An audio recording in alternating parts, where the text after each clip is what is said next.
Indian किचनमध्ये आपल्या सर्वांचं स्वागत आहे। मी उज्ज्वला। आज आपण बघणार आहे फोडणीचा भात।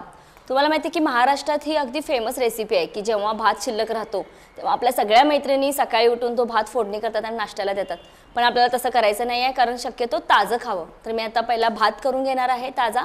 तर त्यासाठी आपल्याला साहित्य लागणार आहे 2 वाटी भिजवलेला तांदूळ, 2 कांदे बारीक चिरलेले, मीठ 1 चमचा, फोडणीसाठी जिरं मोहरी आणि कढीपत्ता, हळद 1 चमचा, 1 मिरची बारीक चिरलेली आणि सजवण्यासाठी थोडीशी कोथिंबीर, तेल 2 टेबलस्पून। आपली रेसिपी काय आहे फोडणीचा भात। तर आधी भात महत्त्वाचा आहे। तो भात मी अगदी थोडंसं तेल किंवा तुम्ही तूप घालू शकता।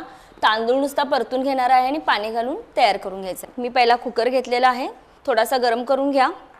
त्यानंतर 1 टेबलस्पून तेल घालायचं आपल्याला। तेल थोडंसं गरम झाल्यावर आपण भिजवलेला तांदूळ घालणार आहे। तांदूळ कधीही कुठल्याही भाताला तुम्ही एक 10 मिनिटं भिजवून ठेवा। भिजवून ठेवायचं म्हणजे पाण्यात नाही भिजवायचं, तर तांदळाचं पूर्ण पाणी काढून ठेवायचं आहे आणि भिजवून ठेवायचं। याच्यामुळे काय होतं की तांदळाची दुप्पट क्वांटिटी होते। तांदूळ घालूया। त्यानंतर आपल्याला हळद घालायची आहे 1 चमचा आणि चवीप्रमाणे मीठ। त्यानंतर तांदूळ आपल्याला ते परतून घ्यायचा आहे। तांदूळ आपला ओला असतो, थोडा तेलामध्ये सुटायला पाहिजे, तर आपला तांदूळ पूर्ण फ्राय झाला असं आपण समजू शकतो। तोपर्यंत आपल्याला पाणी लागणार आहे। 1 कप तांदूळ घेतलेला आहे, तर आपल्याला 2 कप पाणी घ्यायचं आहे।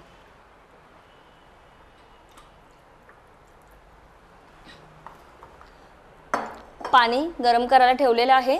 तर मी तुम्हाला सांगितलं की नेहमी पुलाव करताना पाण्यामध्ये आपण थोडंसं अर्धा चमचा का होईना तेल घालायचं आहे। ह्याच्यामुळे काय होतं की भात सुटा होतो एकमेकापासून आणि छान म्हणजे आपल्याला सडसडीत असा भात असा नाही आहे, तर तांदळापासून तांदूळ सुटा होतो। तर पाणी गरम करून घेऊया। तांदूळ आपला परतलेला आहे छान, हळूहळू बघा सुटा लागलेला आहे, म्हणजे त्याचा तो ओलसरपणा आहे तो पूर्ण घालवायचा असतो, तरच आपला भात खूप छान होतो। भात आपला छान परतलेला आहे। आता ह्यातमध्ये मी गरम केलेलं पाणी घालणार आहे।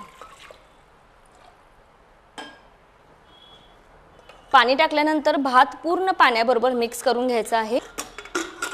कुकरचं झाकण लावायचं आहे आणि भाताला 3 शिट्ट्या द्यायच्या आहेत। आपल्याला तयार भात करून घ्यायचा आहे। तर ह्याला 3 शिट्ट्या होऊ देत आणि त्यानंतर आपण फोडणी म्हणजे फोडणीच्या भाताला फोडणी टाकणार आहोत।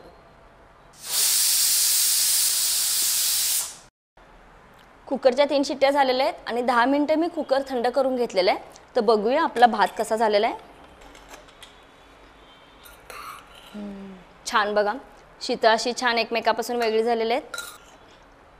तर थोडा आपण तो प्लेटमध्ये काढून घेऊया।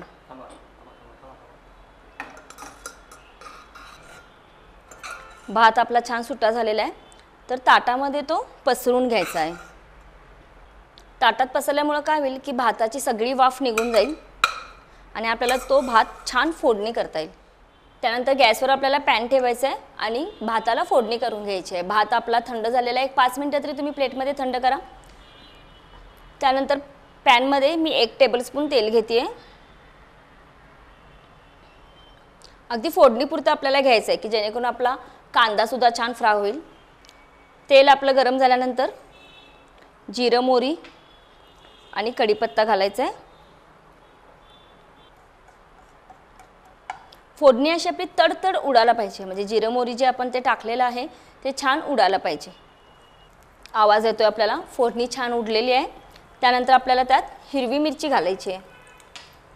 हिरवी मिरची तुम्ही पेस्ट घालण्यापेक्षा तुकडे घाला की जेणेकरून त्या भाताला छान चव येईल।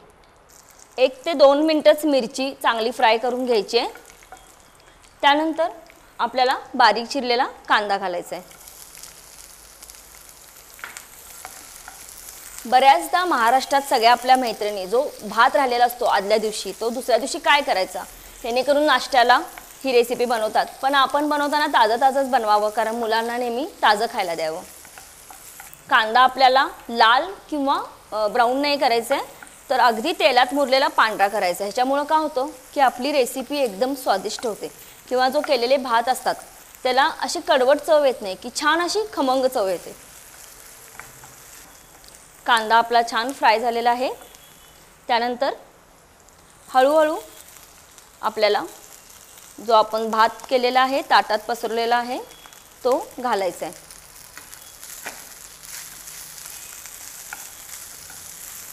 भात परतताना आपल्याला कोथिंबीर पण त्यात घालायची आहे. सगळी जी फोडणी आहे ती भाताबरोबर पूर्ण मिक्स करून घ्या. जी फोडणी आहे ती पूर्ण आपल्या तयार भातात मुरायला पाहिजे इतपत आपण ते फ्राय केलं पाहिजे. छान आपला भात फ्राय झालेला आहे आणि तो आता आपल्याला गरम गरम सर्व करायचा आहे. ही रेसिपी तुम्ही करून बघायची आहे. मी काय करणार आहे तर छान टेस्ट करणार आहे. एकदम खमंग आहे. तुम्ही लवकर लवकर ही रेसिपी ट्राय करा.